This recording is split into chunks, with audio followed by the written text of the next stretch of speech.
So greetings and welcome to Module 8 of ED621B. In this module, we're going to look at, at the introduction to differentiation. We're going to look at differentiating assessment and opportunities to learn.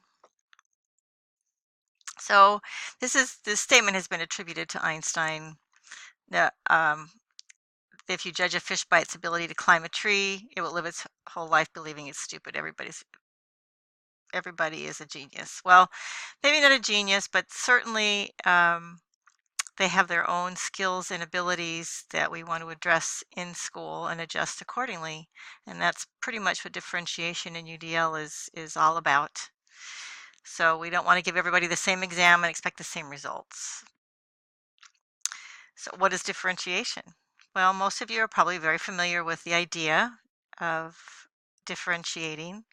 It's an approach to teaching that advocates active planning for student differences in classrooms. That's it in a nutshell. You need to know your learners, you need to assess your learners, you need to adjust assignments, you need to use different questioning strategies, and you need to use a variety of curriculum approaches, which is what you'll get in the texts that you read. You'll get a lot of information that way. Common sense and theory really is what differentiation is all about.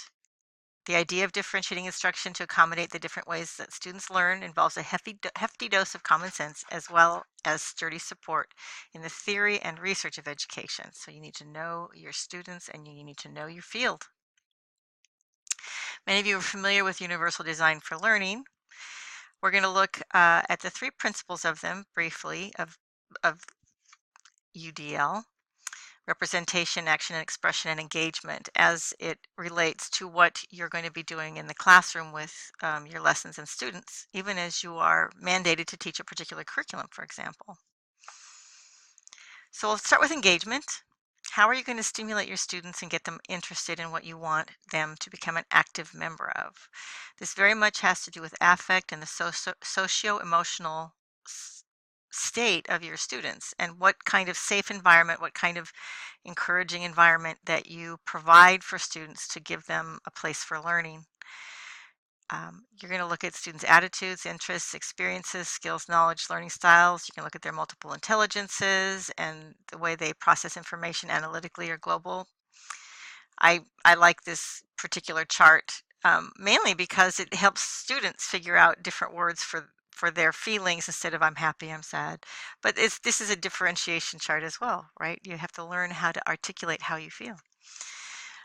What we're doing is creating that environment where students can come in from places that maybe not be so nourishing into an encouraging situation at school where they can feel safe and take risks. And you are going to use this information to best hook the students into the academic and social context of school. So then if they're feeling safe with you and they're willing to take risks, then they're going to be able to hook into the academics. If you think of the Maslow's hierarchy of needs, this is pretty much the safety and belongingness piece. The representation element of our products and presentations are how are you going to present information in different ways for the learning styles you find in your class. Knowing you're not going to be able to do everything for everybody, but you can provide a global opportunities in different modalities to represent for students to represent the their understanding and process of the material and for you to represent and introduce material to them. So the way you can do that by introducing material to them is using and processing the material with them is by using modeling, opportunities for small and large group interactions, graphic organizers, visuals, and then auditory, tactile, kinesthetic modalities. Visual, auditory, kinesthetic, VAK, you've encountered that in A, and now in B, you're continuing to keep that in mind as you're developing your lessons.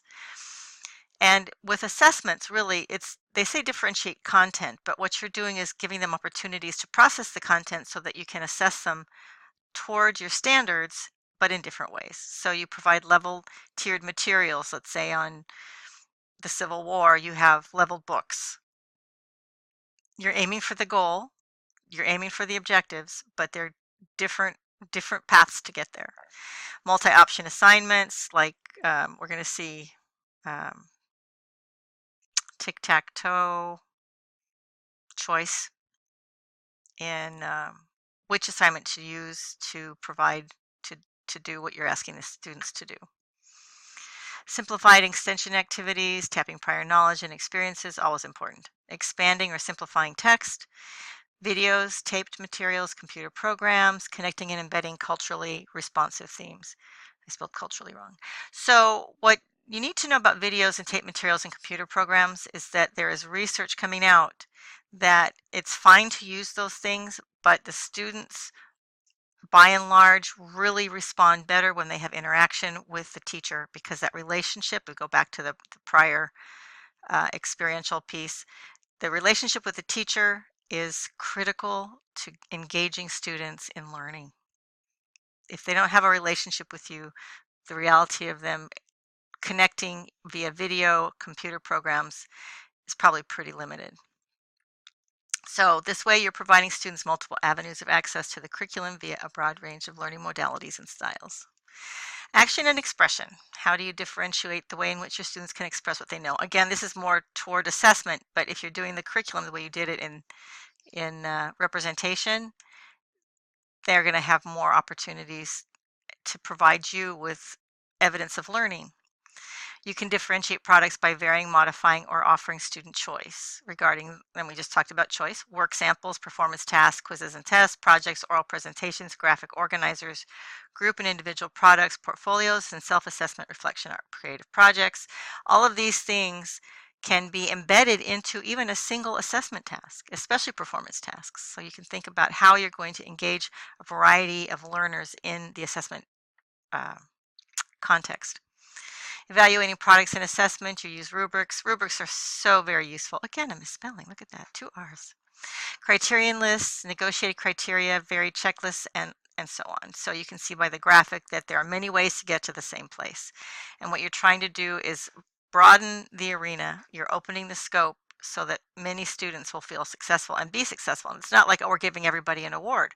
You're giving everybody an opportunity to access the curriculum, and you're giving everybody an opportunity to demonstrate proficiency in it toward the goals and the standards by giving them a variety of ways to do it, because we don't all learn the same way, which is really pretty much the bottom line. In Chapter 6 in Tomlinson and McTighe, you will find wonderful charts that give you very specific methods. If you have a particular type of student in your class or a particular quality of class that you need to differentiate for. And the things that you definitely want to differentiate for, you're going to base it on student readiness, student interest, the learning profile that you've learned your students by, and then of course multiple categories of just how students are learning from your learning profile. They provide guiding questions for managing your time, controlling noise, flexible use of classroom space. All of this it's diagnosed in the book. So you can go in and find suggestions and ideas for particular situations in the classrooms that you have. You can make it very specific to your student body.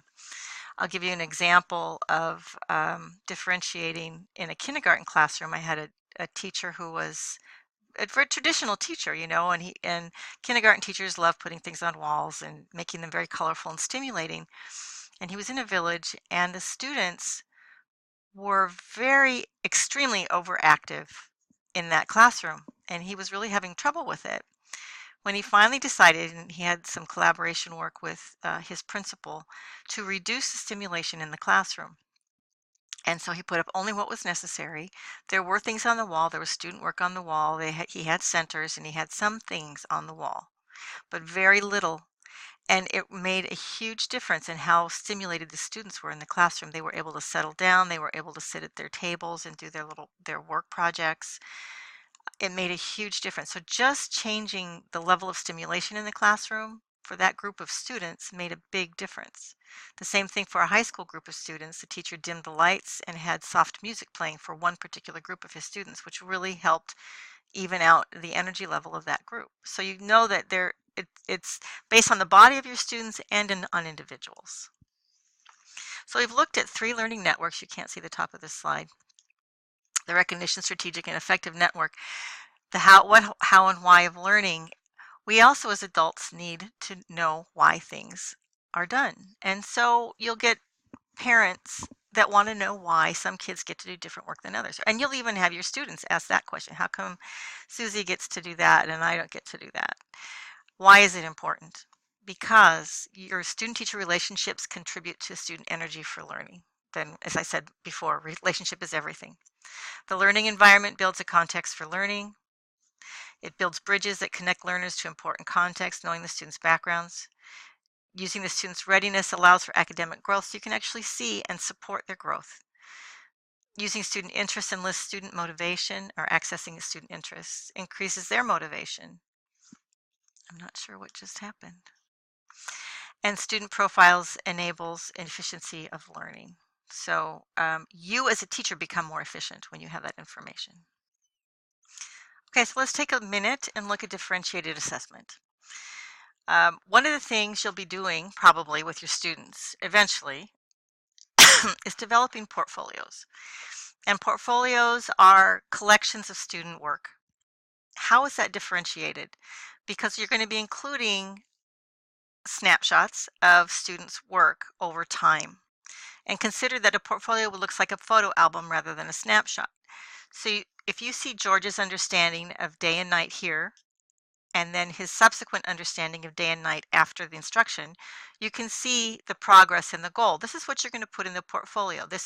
And it also, you notice there's visual and there's tactile kinesthetic involved in this particular demonstration of learning. What also happened, because I'm guessing that writing is the teacher's writing, is that the teacher dictated what George told her or him. And so George then could read it back and say what he said. So you even have the reading, the oral and the oral aspect of this assessment. So VAK is embedded in this particular assessment. Is it authentic? As authentic as you can get without being a spaceman. I probably had some videos, it seems, but George really did come to an understanding of day and night and how day and night happens. So you're matching the measures with the goals. Maybe some other student would have written down what they understood how day and night happened instead of making pictures. Although most students probably would have really enjoyed making pictures like this. So that's what the UDL thing is. Most everybody enjoys and engages in activities that involve multiple modalities. So you're looking at form following function. You want to know what the purpose of it is, and then how are you going to demonstrate that? What are you assessing? Why are you assessing it? Who are the results intended for, and how will the results be used? So the teacher might be using this as a diagnostic assessment or a formative assessment, more likely, to determine if she or he had successfully conveyed and engaged the students in learning about how day and night happen. So responsive assessment means that you look at what students already know, what they can do before you start. You offer them choices about how to engage in that learning. You give them feedback early and often. You guys know about feedback. And encourage self-assessment and reflection so that students can reflect on form and function, on the quality and the nature of what they've been learning. So you want to get, as much as you can engage students in assessment, that becomes differentiated assessment, interestingly enough. So here is an assessment piece from looking at the life cycle of a salmon. The person that developed this is from Alaska Native Knowledge Network. It's available there. So the formative assessments are that the student can do these things. And if you notice, I had brought this up and brought this to your attention earlier in this course, but all of these things are formative. The student can do these things, and this is progressing through the lesson. And you can also see that there are oral, there are tactile kinesthetic, there are most likely visual elements to these formative assessments. The summative assessment is when at the end, and it's visual, auditory, and kinesthetic, making an infographic using visually. It explains the life cycle of a salmon, and if they do this independently with the rubric, then you know that they have successfully learned that material. Working in a group, you have to be careful of always with working in groups that you make sure people are assigned tasks so that nobody sits and listens to everybody else do the work. So these three things are probably choices. The student will work either making an infographic, write and sing a song, and do the mathematic piece, calculate the approximate time that will pass before 3 generations of salmon complete their life cycle. So 3 different kinds of learners are accessed here. The students can do all 3 of these, they can choose 2 of them, or maybe they just identify one that they're going to do.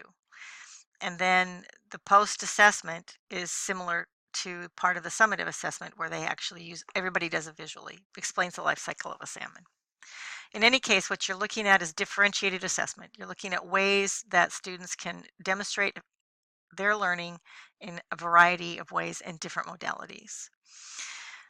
Reading responses is choice. Do one of the activities below in your reading binder and mark it off with an X. So sometimes the teacher wants everybody to do everything, but they get to choose the order they do it. Another way to use tic-tac-toe is to say you have to do 3 of these things, and one of them everybody has to do.